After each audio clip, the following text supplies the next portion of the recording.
Okay, looks like we've got a lot of people in the room trickling in here. So why don't we get started and we'll kind of address the rest of the folks that come in later on in the webinar. Actually, while we're waiting, why don't I go ahead? I'm going to launch a quick poll, just a really quick kind of 3-question multiple choice poll here. And it's asking, have you used BioRender before? What is your current field of research? And what is your current title or role? And it'll just give me an idea of, who's in the room. We've actually got a very full room here. So we're really excited that Texas A&M University, you're all very passionate and excited about improving your visual science communication skills as much as we are. So probably one of the biggest turnouts we've seen so far for, a major university. So kudos to you all for joining, and hopefully you're all, safe and doing well in this pretty unpredictable time, and that you're hunkered down and ready to learn some cool tips. So thank you for replying. I've got some answers coming in here. And to give you an idea, I think we had over 200 signups for this webinar. So again, really great turnout. Thank you so much for your enthusiasm. And as I mentioned earlier, I have Francesca, my colleague, on the chat box here on the Zoom line. So if you have questions as I'm going through, she would be happy to answer those for you. And otherwise, we'll address your questions as we go.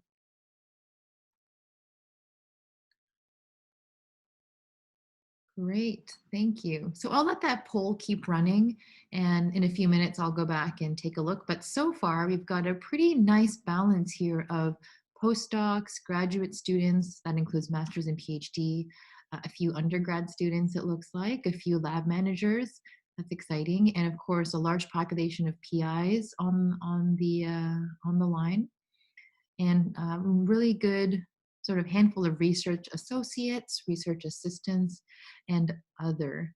And I'm sorry if we didn't catch the other fields as well. I kind of just put in a handful of fields off the top of my head, so I'm really sorry if I missed.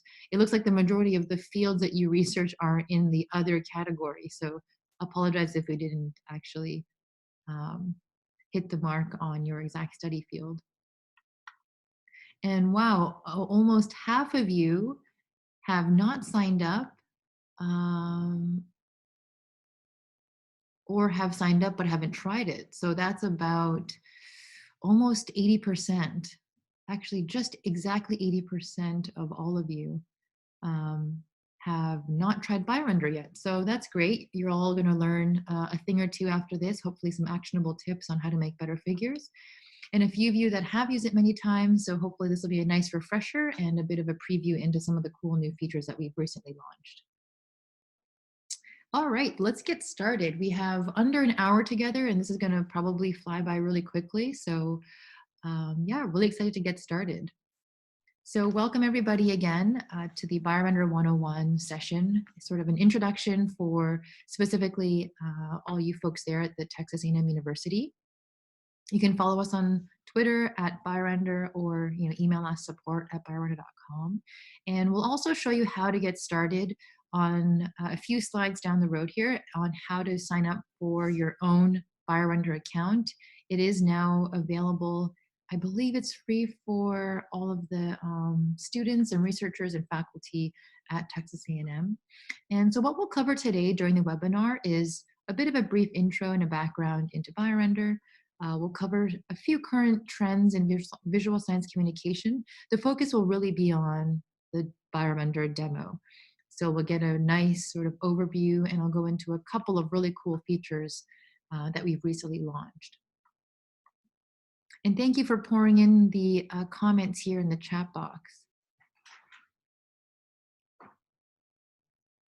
All right, and my name is Shiz. I'm sorry I didn't introduce myself at the beginning. My background is actually in medical and biological illustration from Johns Hopkins University School of Medicine. Previous to this, I worked with National Geographic on all of their sort of science illustration content. So if you open up an edition of Nat Geo that has maybe a dissection of a camel or a shark or something, myself and my team had likely, worked on that project with them.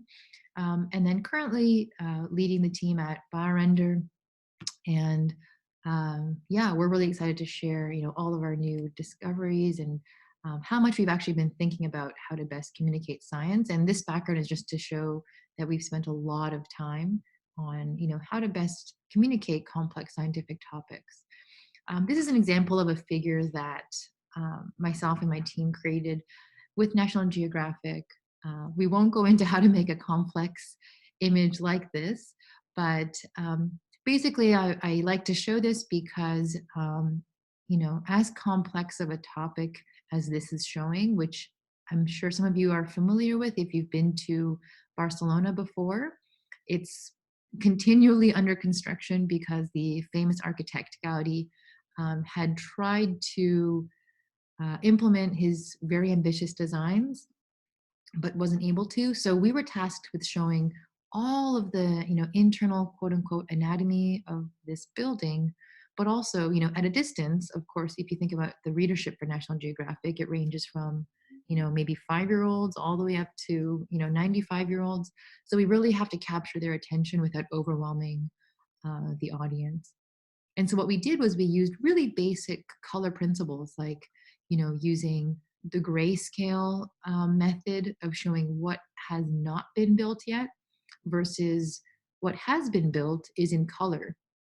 So again, if you've been to Barcelona, you probably saw just the area of the building we've color coded in color, and then the gray area is what would have been built or what is trying to be built now. So, any scientific concept, I believe, can be shown, at a distance in kind of one snapshot, like an impressionist painting. If you walk, 10 feet away, can you get across your main message in, a few seconds or a glance? And then, you can always leave the details later, but you still have to get the main message across in one glance. And that can be challenging, but if you implement some basic design principles, you can do that. And this is just to show a quick feather in our cap about, winning the, I guess, Oscar of infographics that year for this piece. Some other figures that we've created with National Geographic are kind of comparison illustrations showing, the cortical regions of the human brain versus dolphin. So that was kind of fun. But again, at a glance, you can see that some parts of the brain of humans, for example, the occipital lobe is very different in location on the dolphin because it's got a very different form of hearing underwater. So even a 5-year-old could look at this and say, okay, I kind of get the story. We stripped away a lot of the content that we researched in order to save, clarity. And here's another example of an illustration. I like to show this one because it was actually made, it kind of looks 3D, but it was actually created using clay or plasticine, the stuff that you use as kids. And then we actually took a photograph and then scanned in kind of Photoshop layers of anatomy. So kind of just shows you that there's no rules really when creating scientific illustrations. Don't be afraid to kind of mix media as well. Of course, there's, the typical illustrations you see on, say, pharmaceutical websites, splash pages, marketing sites that have a little bit more of a three-dimensional look to it. And this is the kind of images that we've created with, major institutions and companies and, really high budgets, really kind of time consuming and glossy. And we realized that, the majority of scientists and researchers and students actually end up in PowerPoint making figures like this. So this might look familiar to you. I'm sure many of you on the line are more graphic savvy than this, but this is kind of the state of biological illustrations, as you all may know. So, we have to resort to using PowerPoint or Adobe Illustrator. In this case, it looks like it was Microsoft Paint. The message is there, but it really doesn't do the science justice. Not only that, it probably took them far too long to even create a figure like this. So, anything we can do to help speed up that process and also make the figures way higher quality aesthetically is what our goal is here. Not only that, if we compare other ways of showing relatively similar concepts, you can see that it starts to get very difficult for scientists in training to even pick up that sort of biological language. If we keep showing it in such different ways, it becomes really hard to learn. I remember learning immunology in grad school, and it was so difficult because the way a T cell was shown was always different. A macrophage was always kind of hand drawn in PowerPoint, and it's no fault of the professors or the lecturers. It's just a limitation of time. Everyone's really busy, limitation of tools, and also kind of a limitation of an agreement on the, I guess, visual language of biology in a sense. And so what we did at BioRender was, of course, to create templates like this, icons that are really easy to drag and drop and compose something like this that actually one of our scientists made and looks like a professional made it. And that's the magic of BioRender, really, is that you don't have to be a medical illustrator or have gone to grad school for medical illustration. You can actually create beautiful figures, and also in way less time than it would have taken me, somebody with 15 years experience, to do in Illustrator. Um, Here's an example of a graphical abstract from a researcher here at the University of Toronto, the city that we're based in. And, really interesting science, but all of you are probably going a little bit cross-eyed trying to read all of these acronyms, especially if you're not even familiar with this particular field of immunology. All of us kind of look to try to use PowerPoint to make, say, graphical abstracts. I know a lot of the journals are now requiring graphical abstracts. This was the actual original graphical abstract that was to go with this abstract for a Cell Press journal. And luckily, this actually took 10 plus hours, probably days to do.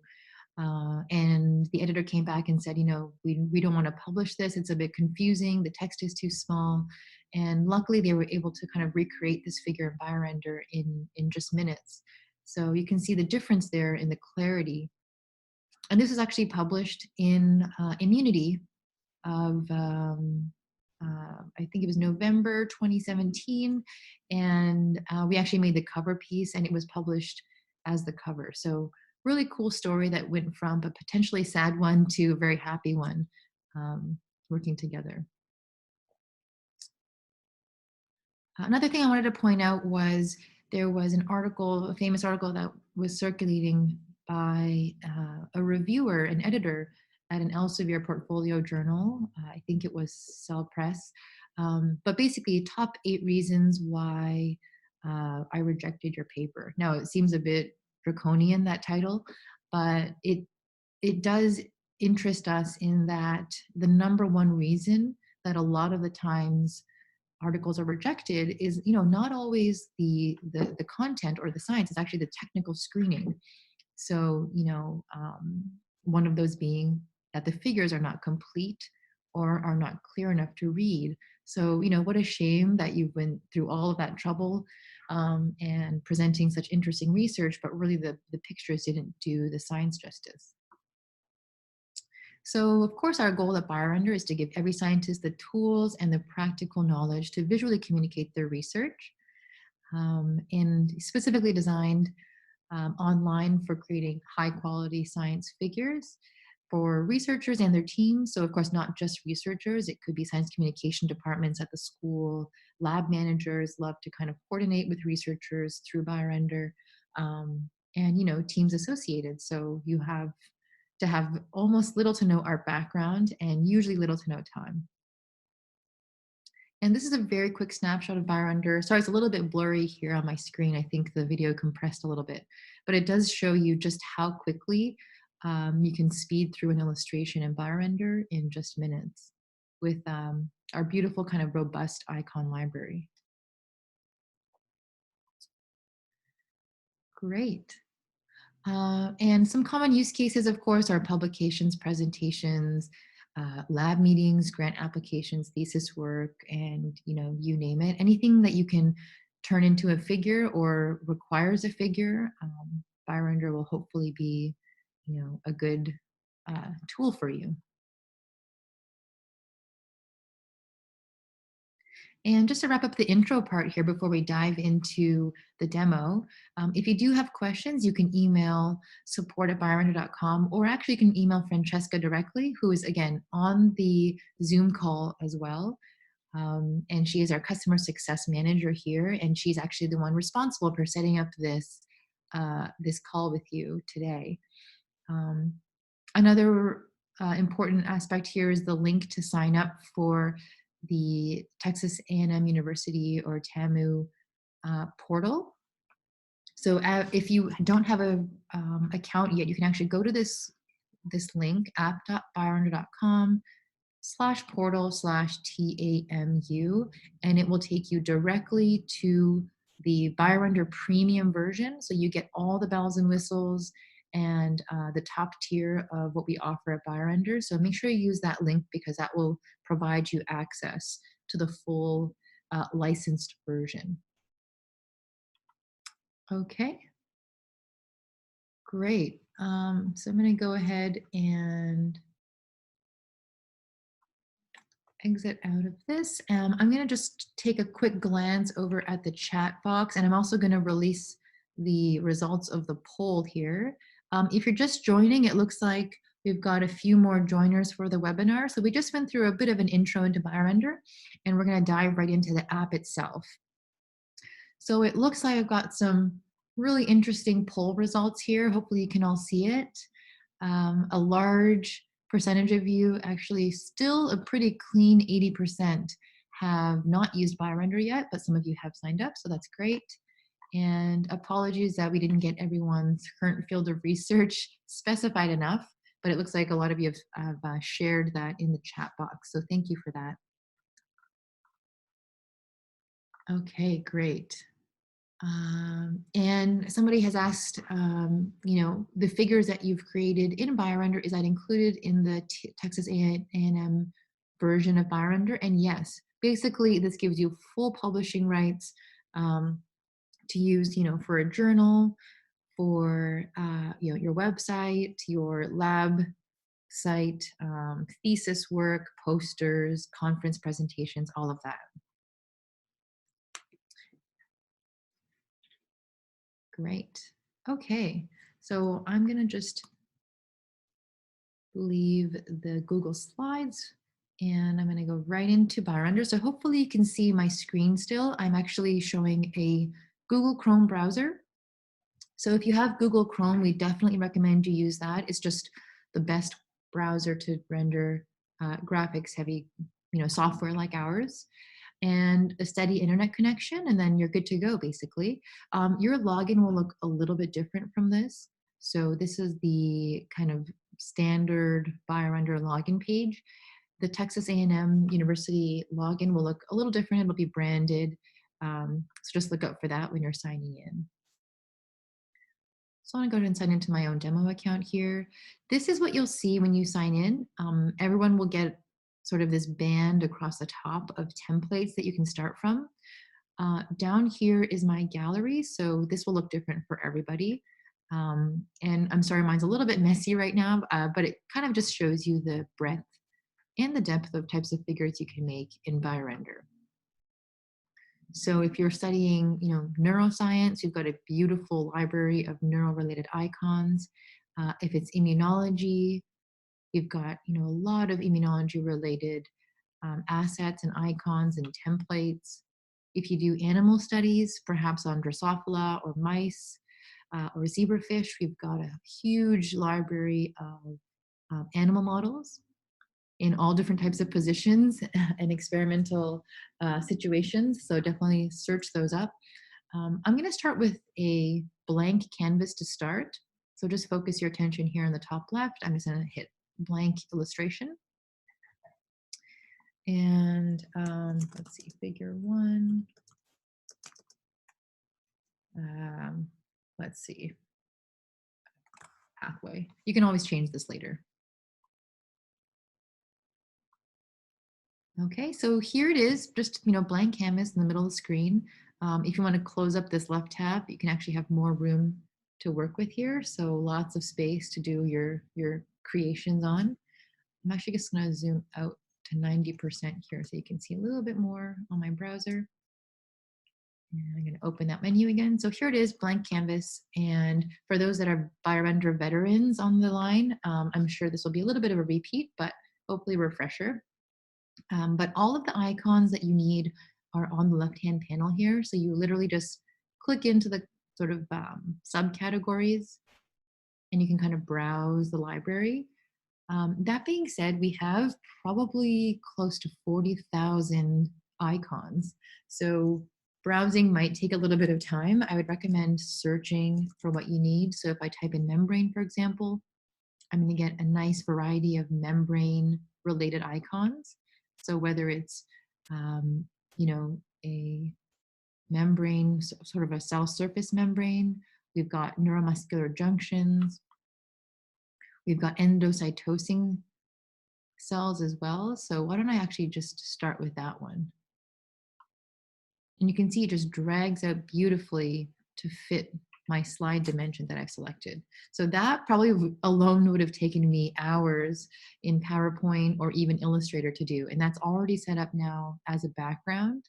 And again, I just typed in membrane up here and then searched throughout the search results. You can get a little more granular by saying membrane phospholipid if you wanted to show the phospholipid bilayer, if you prefer to show that.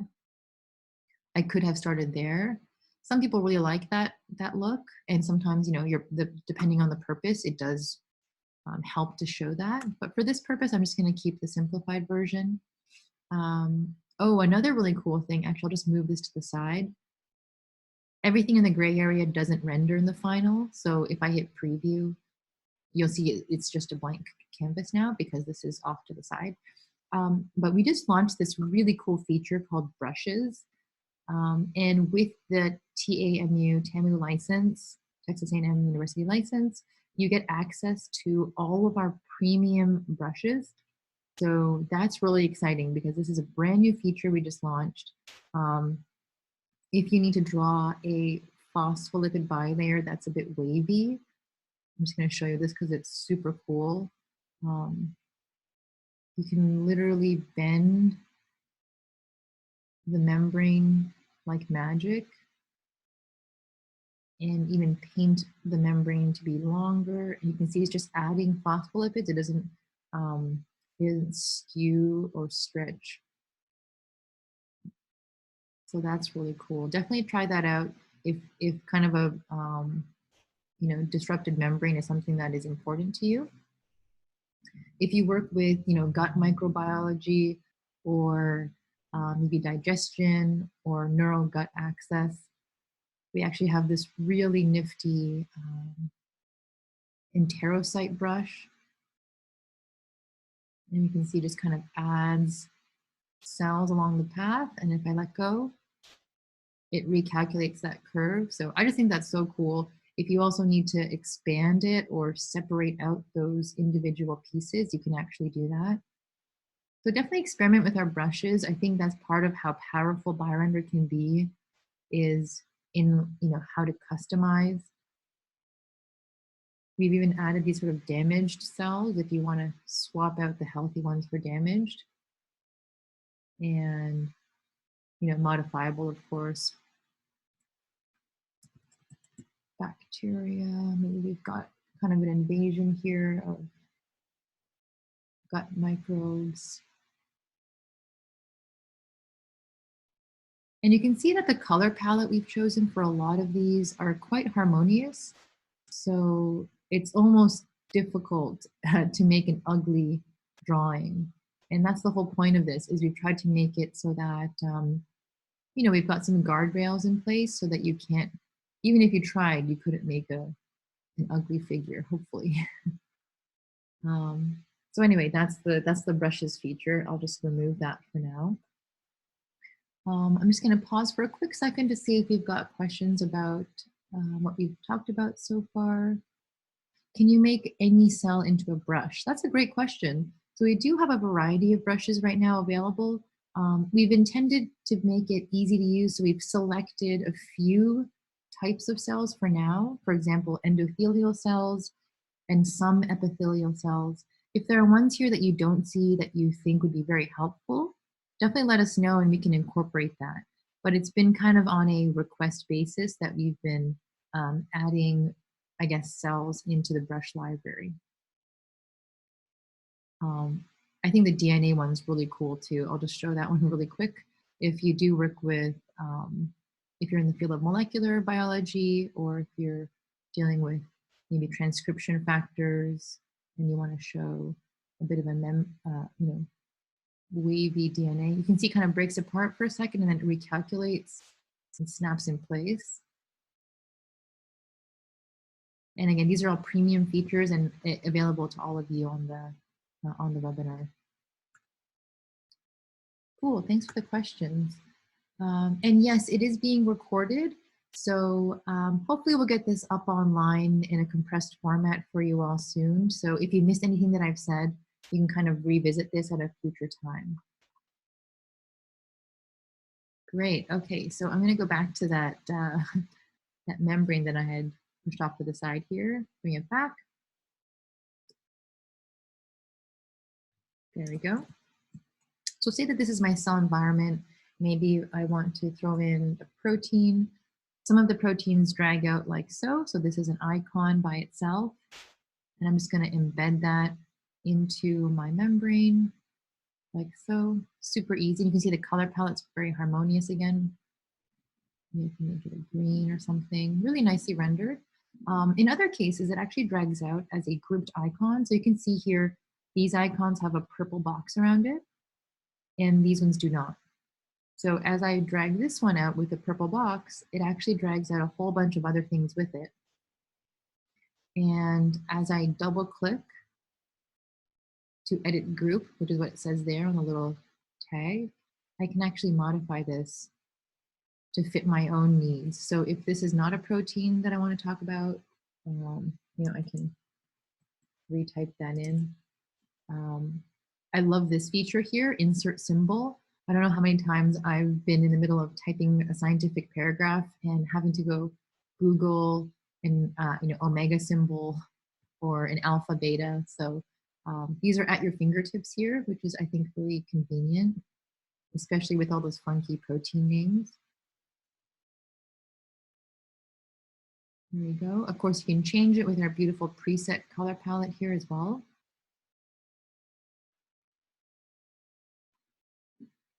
So lots of editable ways as you're kind of composing your figure.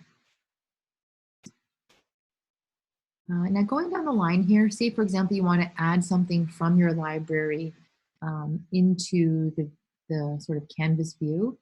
I can actually copy and paste directly from any other source. So if I just type in the Texas A&M University logo plus PNG, I don't know if you know what PNG means, but it's basically that it's a figure without the white background. So as I scroll through here, see how it's got that. Actually, these are all PNGs. That's great. So I'll show you here. I'll just copy this image and then paste it right into my canvas. It shows up in my uploads panel here, as well as on my canvas. So if I wanted to brand my figure for some reason, I could do that and kind of play with the opacity if you want it to be more like a watermark.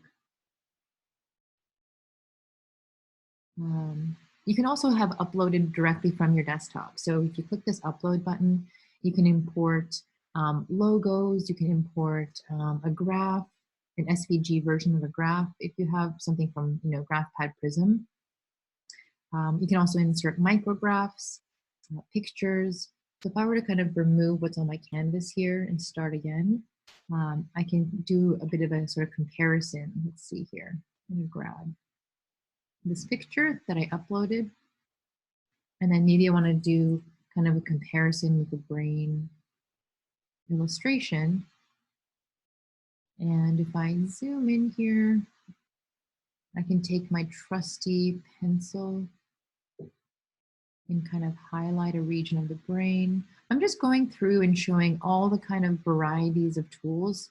So hopefully one of these are going to resonate with you as far as how you want to utilize BioRender, because everyone uses BioRender a little bit differently, depending on your use case.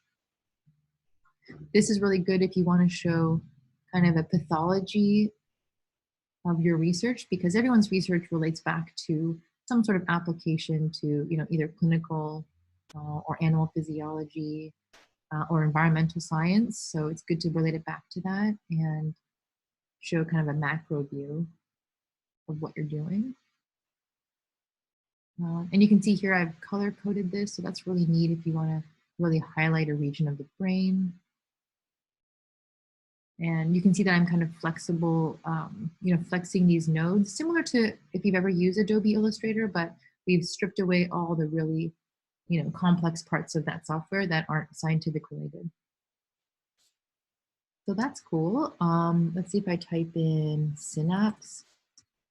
We've got a couple of really cool synapse grouped icons here with the purple bounding box. But if you look over here to the tab just beside icons, we've got icons, templates, and tools. We actually have those same templates that you saw in the very first sort of 1 minute of this demo. Those same templates show up here. So if I were to type in immunology, you'd also get immunology related templates. But if I go back to neuro, you're going to get, neuro related templates and icons. So you've got, all the icons here, all the templates here. And this is constantly being replenished, updated, and added to. You can, revisit this and find new ones every day. In fact, if you want to add to it, if you have requests for what icons or templates should be included, you can actually, reach out to our illustration team via this request a custom icon button. And basically what that is you click it, you add in your request. Maybe it is myelin sheath. And then, give us a little bit more details about what you're looking for, add in a reference image. This is basically a small kind of form to fill out, and then it goes directly to our medical illustration team, and then they get to work on your icons that you need. And again, that's if you typed in something and no search results showed up. That happens, much more rarely now because our library is so robust, but it is there as an option. So say I wanted a synapse and I kind of liked what's happening here in this figure, but I only want a portion of it. I can actually add to illustration, and then it's going to kind of add to my current canvas as it's just going to plop it right on top. And maybe I want just a portion of it. I'm going to double click and maybe remove some of the parts that I don't want. By the way, if you are studying neuroscience, this is really cool because we have these flexible neuron lines. So, if you're showing some sort of connection, you can actually use this as a bendy arrow in a way. And the tail, you can actually create a little node that looks like a neuron. So anyway, definitely try out these bendy lines. But say, for example, I didn't want the brain in my figure here that I just brought in. I can actually double click and then remove this part, and then maybe just, use this part for my figure. You're definitely welcome to just use any of the templates in any of your figures as you see fit. Cool. Now, what if you wanted to show maybe like a 3D structure of a protein or something, and that was important to your story, and you wanted to zoom into that? What you can do is actually use our PDB plugin. So if I hit Create Protein, I can actually select, now this is going to upload the human IgG crystallized structure. And I just happen to know the PDB ID, which was 1HZH. You can just go to the protein data bank and find that ID and type it in here. And it's gonna load. It's a little bit of a robust protein though, so just give it a second and you can kind of rotate. It's a little bit of a modern look to a protein. Sometimes, pie mole and such are a little bit too robust to use. And so this is a really nice way to look like you've got a professional artist that helped you render this protein without, of course, the hassle. So you can kind of color code it as you see fit. You can, color by chain, temperature, lots of really cool options here. I'll actually maybe color it by sequence and then save as new icon. And this is going to actually create an icon in my PDB gallery here. And it also added to my canvas. You can see there it gave it a really cool kind of 3D look and feel to my image.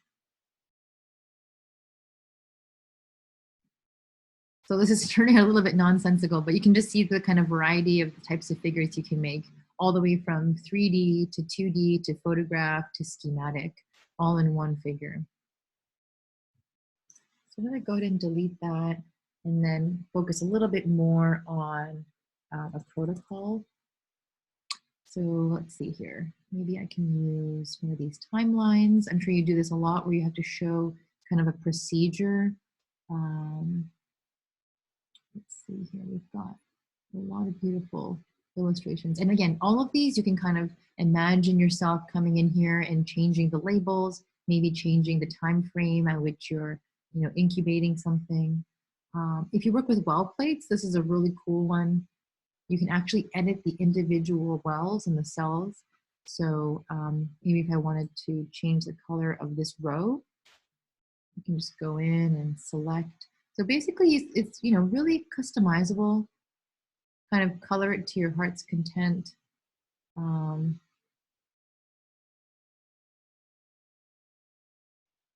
then edit it that way. And now if you're feeling really generous, you can actually share this image or even this one icon with your colleagues, your classmates, your lab, if you want to start looking consistent across your lab as far as the types of figures that you're making. Because chances are there's usually a few people in every lab that they're going to make the most figures out of everybody else. And so sometimes those individuals want to share what they've created with the rest of the team or the rest of the lab, just again to stay consistent and also save the rest of you all time, because you're probably going to be working on pretty similar concepts and you can just edit those to suit your needs. So say I'm happy with this figure and I want to share it with my colleague. I can actually click the share with button up here.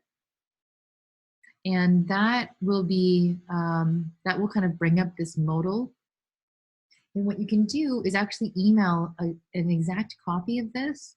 It'll be a layered file, a layered editable vector file, and they can edit it right in BioRender if you just type in their email. So name, I think is it TAMU.edu or whatever the URL is, and then type in your message. Hey, here's the figure you asked for, and then put a description. If you hit send, that's going to send them this figure. So I'll actually do that right now, and I'll send it to myself. And I think this will work. It'll just kind of create a loop where it will send kind of within my gallery here. So pretend that this is somebody else. I've just shared it and going back to my gallery now. And you can see it auto-saves that figure. Because it's a web app, it actually saves versions. So if you ever have issues or if you regret what you've done on your figure, you can actually go back in time and open up a previous version. And it'll kind of render each, I guess it's every few minutes or so, or every major change. And then you can kind of revisit that if something has happened. So you can see it's kind of picking up some of the previous versions that I made even during this demo. And I can actually recover old versions of a figure. Again, if I don't like, where my figure has gone. I'm going to close that up for now. If I refresh my page, I should get a little kind of notification badge with a paper airplane. Oh, there we go. So this is me sending a figure to myself. And this is what it would actually look like if I was another person. So it says this illustration was sent to you by Mike the Macrophage, which is my avatar up here. And so if I open it, view message, that's the message that I sent to myself.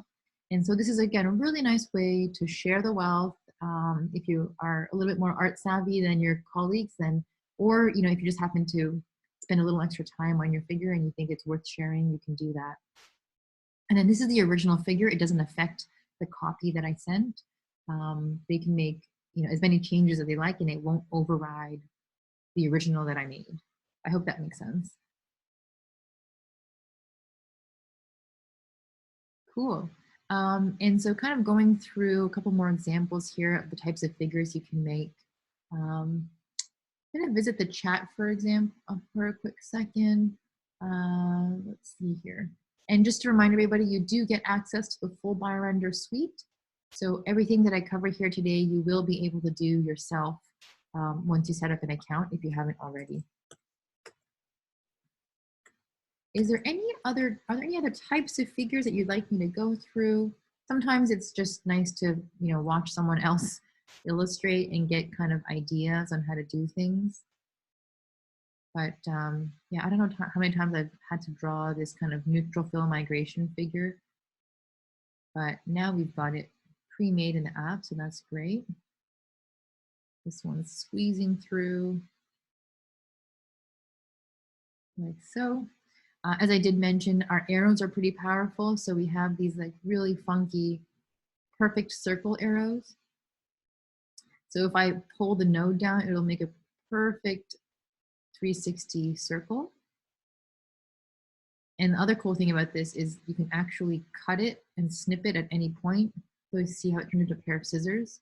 If I click down, I can actually make a cut at any point along that circle.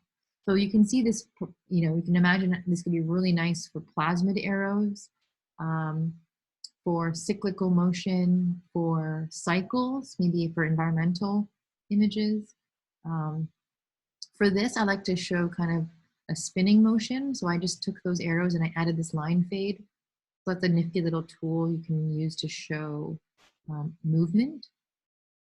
And I like to match my arrows to the thing that it's labeling. So I'll just make those purple so it matches the nuclei color. Then I'm going to add maybe a line here to show that this is migrating straight. And I'll move this cell to the front.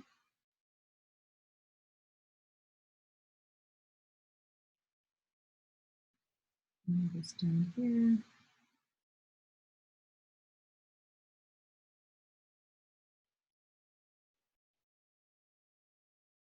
Cool. And then as you can see, we've got some really cool bendy arrows. So really flexible if you want to show like a S shape for some reason, you can do that.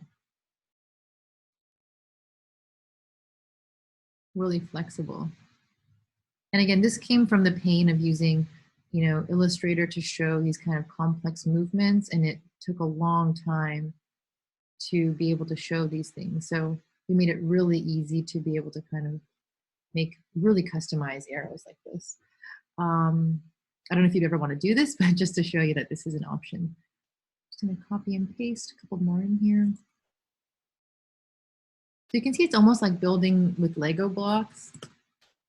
Just search what you need, grab the thing that you're looking for, drag it in, rescale it, and really easy to compose your figure.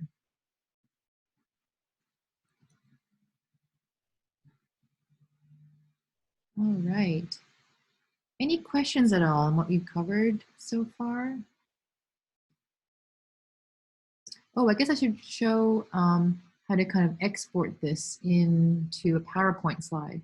So I suspect that you'll either want to use this for your thesis work or a lecture or a presentation. If you're happy with your figure and you want to export it and bring it into, say, PowerPoint, here, let me grab this figure right now. This is a previous image that I did. And so I'm gonna hit export. Actually, I'm gonna replace this machine because I wanna show you how beautiful some of our machines are. And these are the kinds of icons you can actually request, these really beautifully robust tech, tech illustrations. I'm gonna hit export. If you missed that, I just click this button up here on the top right. You can also find it in the drop down here. So a lot of the functionalities are tucked away inside this drop down if you can't find it. Then hit export.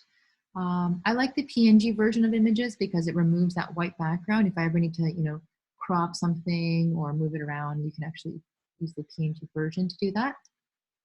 And I'm gonna hit 150 DPI. I find that's enough for presentations. If you really wanna get high resolution exports, you can do 300, but I find that 150 is good. It doesn't crash PowerPoint because PowerPoint can't handle too much memory. So I'm gonna throw that in there. And then I'm gonna switch over to PowerPoint. Hopefully you can see my screen still. And I'm gonna import it as a file. There we go. Oh, wrong slide. So throw it in this one. And you can see how it has no background. So I can hover it over a colored background and it'll take on that color. That's really nice, so you don't have that white halo.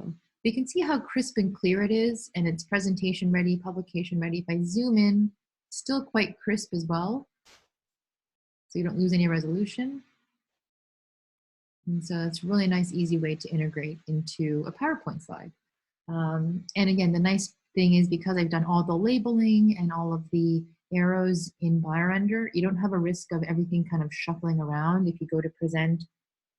And sometimes the horrible thing is something moves around, or if you switch hardware, say from a Mac to a PC when you present at a lab meeting or something and things don't register, this is a foolproof way to do that.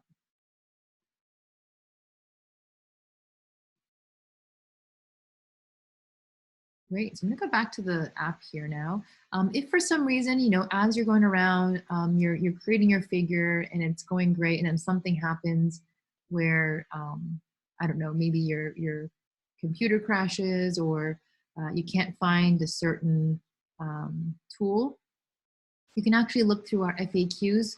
But if it's actually during 9 to 6 p.m., 9 a.m. to 6 p.m. Eastern time, we do have live customer support, and they actually triage every question that comes in, either to, say, somebody like Francesca, if you can't remember her email, or it will go to our medical illustration team or technical support team. So this is a live chat once you just throw in your name and email, and then they'll help troubleshoot anything, any questions you have, even if it's a design related question, like, hey, how do I use guidelines properly? Sometimes they'll be able to answer those questions as well. By the way, we do have grid lines and guidelines, which is a very popular feature included in here, so feel free to use that. Here's the grid lines. If you're like me and you really like to get granular, you can make the grid lines really small. Lots of really cool hidden functions that I welcome you to try out.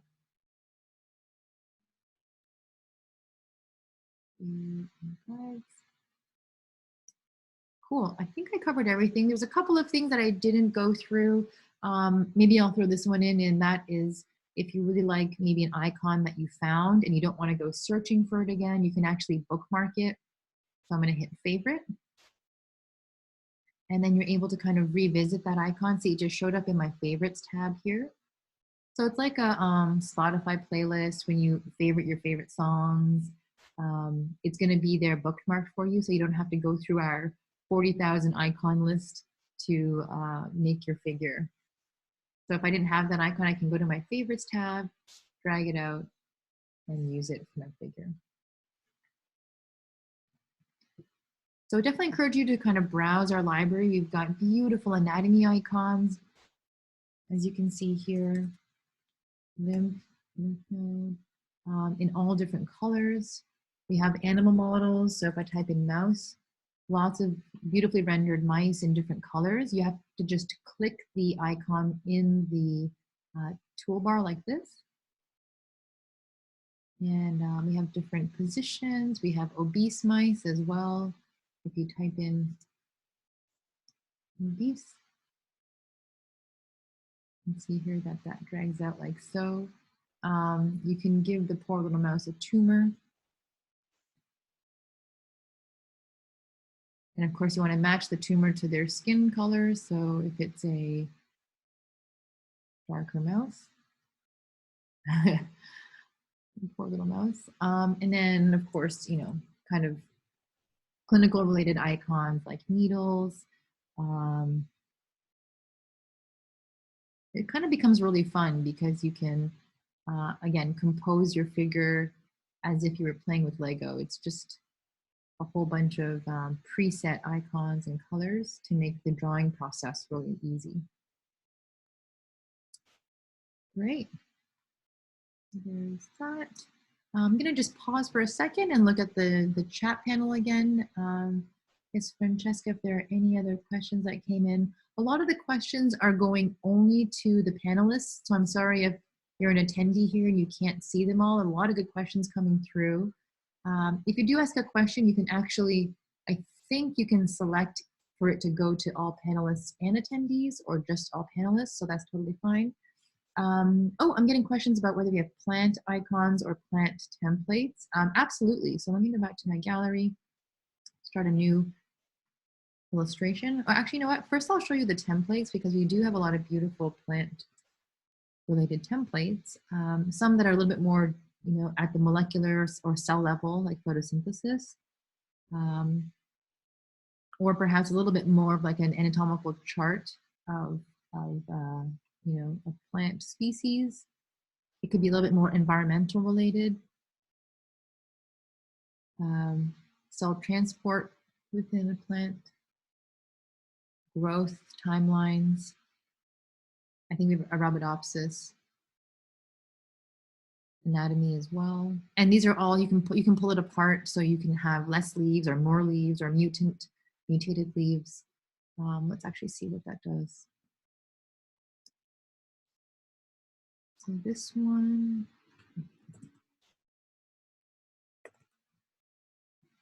so some of these, you can see it's got that purple bounding box. And so you can actually drag it out. And a lot of these icons are customizable. So you can go in and, you know, remove a leaf or two. So we try to make it as customizable as possible without you needing to go in and, you know, change the shading of the leaf because, you know, really what you want is to save time and, you know, get that paper published or your thesis finished. So yes, we do have lots of beautiful plants. If I type in plant, it might give me almost too many results, but I'm sure you could kind of drill down a little bit more into the specifics of what you're looking for if it's a specific plant. Got a plant meristem here.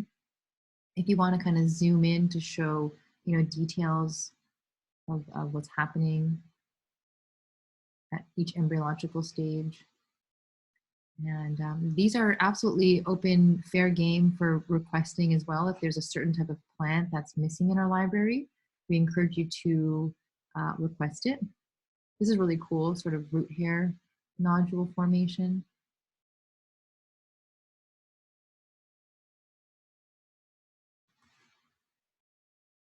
Yeah, you're welcome.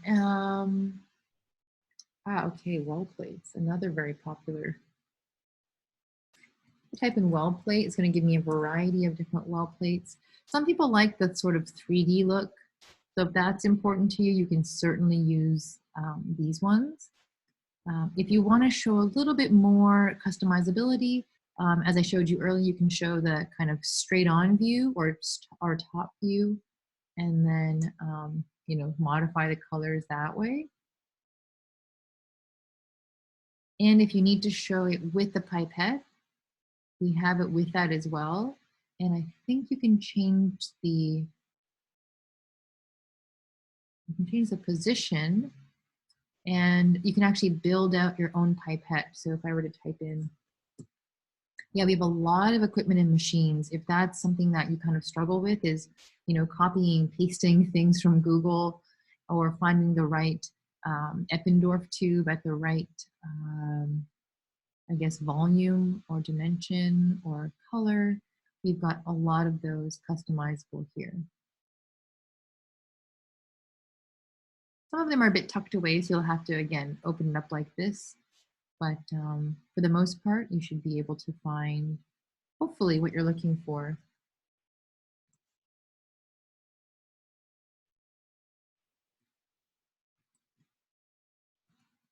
There we go. And again, if this, suits your needs, certainly you're welcome to use this and publish it. For presentations, are there any animation features? That's a great question. We get that question a lot, and it is something that we're building out. So not yet is the answer for do we have animation, but it is coming down the pipeline. What we do see a lot of individuals do is use something like a GIF or exporting from BioRender in multiple, I guess, phases. So if you have a let's see, if you have a animation. So here's a GIF that I made from a BioRender figure where I've kind of successively deleted different parts of the figure. And then in my PowerPoint slide, it just auto plays. So this is a good tip I'll leave you with too, is if you're nervous about presenting and then, I think we've all been through that where you try to hit play and it doesn't play and it's really embarrassing.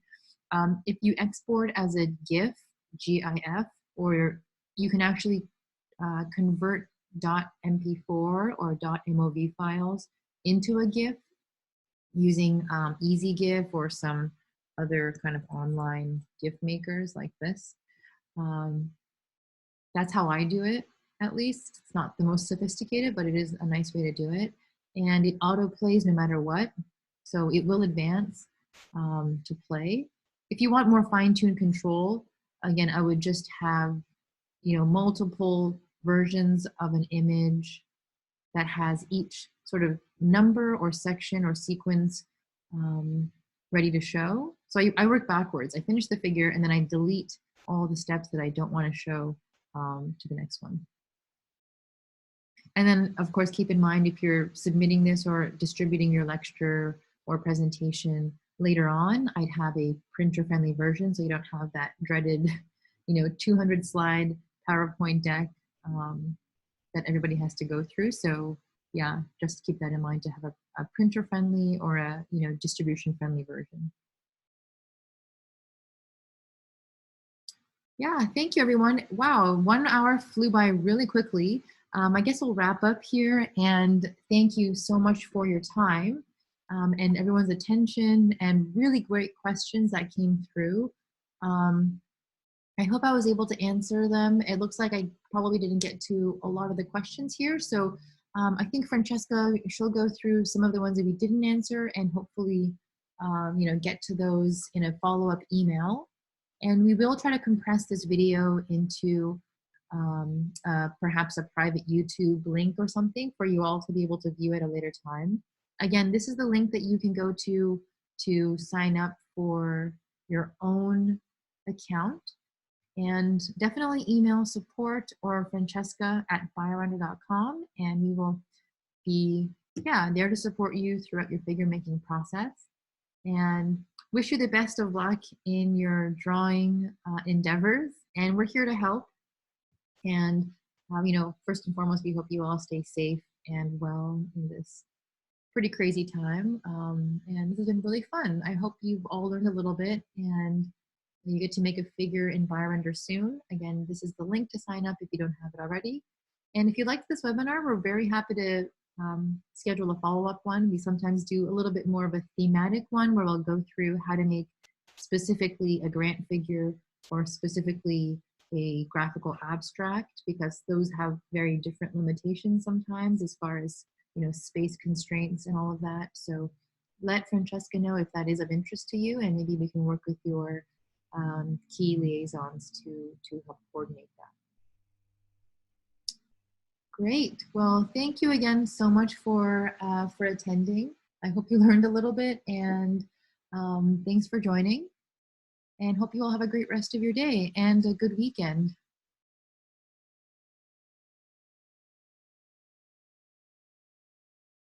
Thank you. Thank you so much, everybody.